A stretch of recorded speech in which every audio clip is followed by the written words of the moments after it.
Like to tell me about it? At the sound of Laura's voice, Phoenix looked up.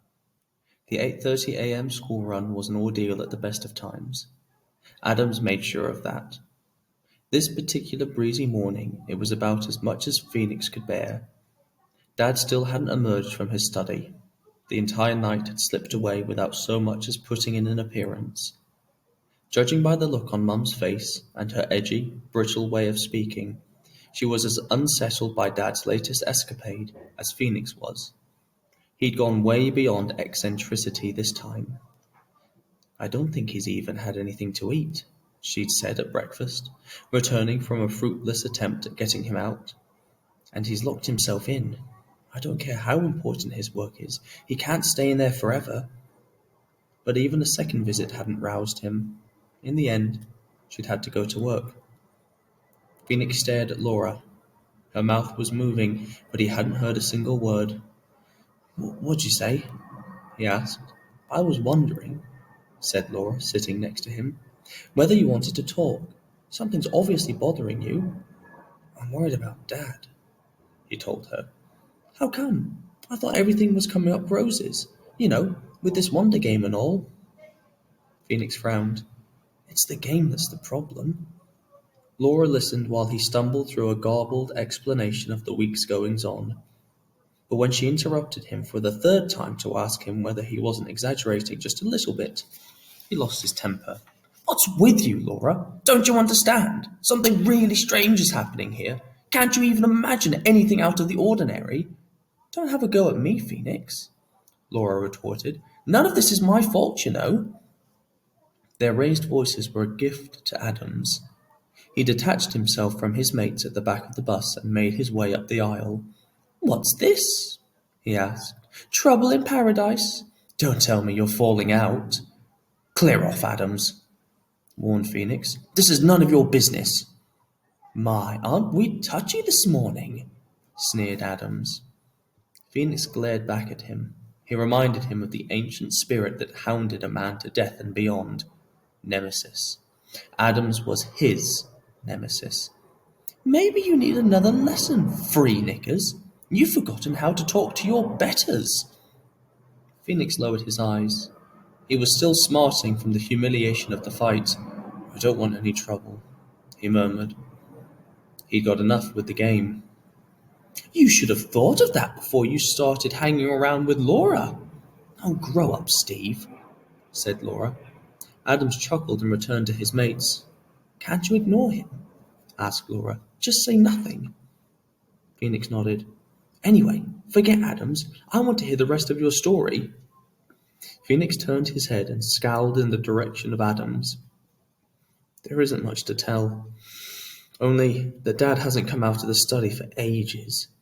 "Are you sure? I mean, he has to eat, sleep, use the toilet." "You don't understand. He's obsessed." That's rich coming from me, thought Phoenix. Even now I would be tempted to play again. "You know what you need?" said Laura. "No. Tell me." "You need a change of scenery. Get out of the house. Forget your problems for a while." "Yeah? So, how do I do that?" "You could come to my house for tea tonight. I told Mum and Dad I'd ask you, and they said it was okay." "I'll have to phone Mum," said Phoenix. "No problem," said Laura. "Just let me know later if it's all right." The bus was pulling up outside Brownlee High. As he stood up, Phoenix felt Adams's elbow brush against him. "Be seeing you, free knickers. Soon." Laura was right. He did need a change. "That you, Laura?" shouted Mrs. Ozzibona. "Yes, Phoenix is with me."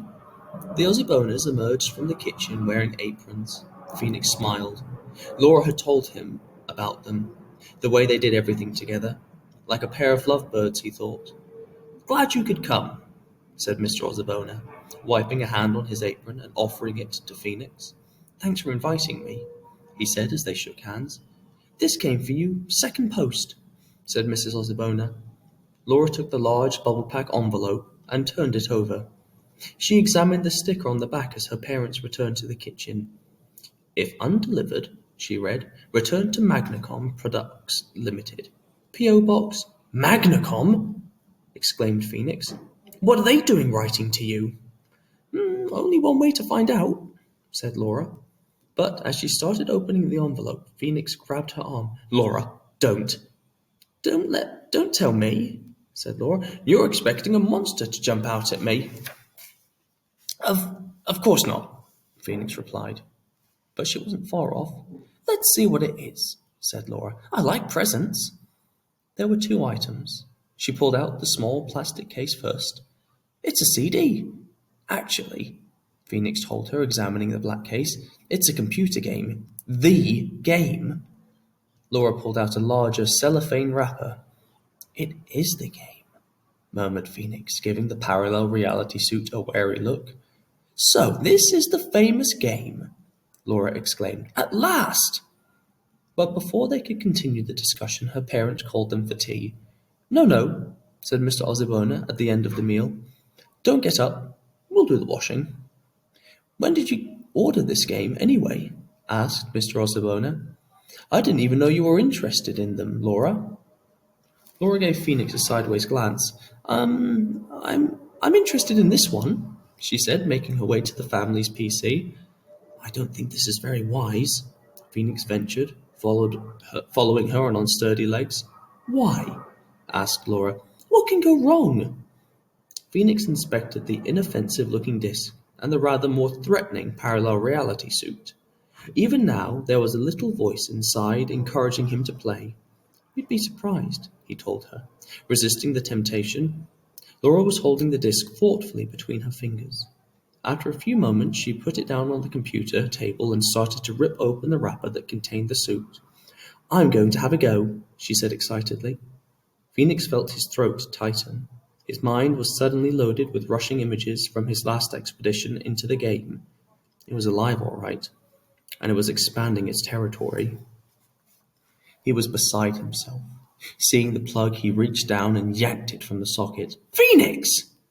Gasped Laura. What did you do that for? Imagine if my parents had seen you. Sorry, he answered, knowing his reply was bound to sound completely over the top. But I had to. It was a matter of life and death. Oh, please, scoffed Laura. Don't be so melodramatic. You just don't want me to play your precious game. Before their disagreement could escalate, there was a knock at the door, and Mr. Ozzibona popped his head in. Phoenix, he said, your mum's on the phone. In a day of uneasy moments, this was the most disturbing. Even before Phoenix picked up the phone, he knew something was wrong. Instinct. Mum, what does she want? The voice on the phone was breaking. Phoenix, can you come home? I'm worried. Why? What's happened? It's your dad. He's vanished. He must have left a note. I'm telling you, the study's empty, and he's gone without saying so much as a word. Phoenix remembered the game and Dad searching feverishly for an antidote to its poison. Retaliation? It couldn't be. It just couldn't. I'm coming home right now, he said. Oh, and Mum? Yes? Stay out of the study.